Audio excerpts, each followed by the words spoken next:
B cricket নিউজে সকলকে স্বাগত জানাই। কয়েকদিন আগেও শোনা যাচ্ছিল চলতি বছর টি-20 বিশ্বকাপে ভারতকে নেতৃত্ব দেবেন তিনি, কিন্তু চোট পেয়ে দীর্ঘদিন মাঠের বাইরে হার্দিক পান্ডিয়া। কবে ফিরবেন কেউ জানে না। হার্দিক বারবার চোট পাওয়ায় কি তার উপর ভরসা হারাচ্ছে বোর্ড? আর সেই কারণেই তার বিকল্প তৈরিতে নজর দেওয়া হয়েছে।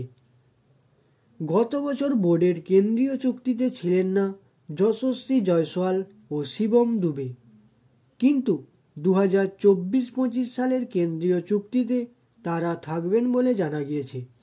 বিশেষ করে শিবম দুবের দিকে বেশি নজর দিচ্ছে ক্রিকেট বোর্ড, কারণ তিনি পেসার অলরাউন্ডার।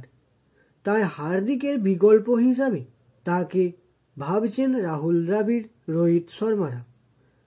এই প্রসঙ্গে বিসিসিআইয়ের এক আধিকারিক বলেছেন, নির্বাচন কমিটি ও ম্যানেজমেন্ট চাইছে শিবম আরও বল করুক। ব্যাটের পাশাপাশি শিবম যদি কয়েক ওভার বল করে দেয় তাহলে দলের হাতে বোলিং বিকল্প বাড়বে। তাহলে টি-20 বিশ্বকাপে ভারতীয় দলের নিজের জায়গাও পাকা করবে শিবম দুবে। হার্দিকের খুব ভালো বিকল্প হতে পারে শিবম। আফগানিস্তান সিরিজ দেখেই বোঝা যাচ্ছে ভারতের ওপেনিং জুটি হিসাবে রোহিতের সঙ্গে যশস্বীর কথা ভাবছে কোচ দ্রাবিড়।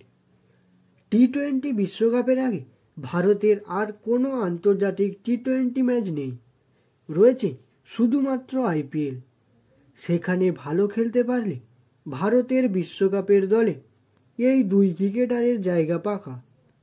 তাহলে কি হার্দিকের জন্য অপেক্ষা না করে তার বিকল্প তৈরি করার দিকে নজর দিয়েছে বিসিসিআই? সেই ইঙ্গিতই কিন্তু পাওয়া যাচ্ছে।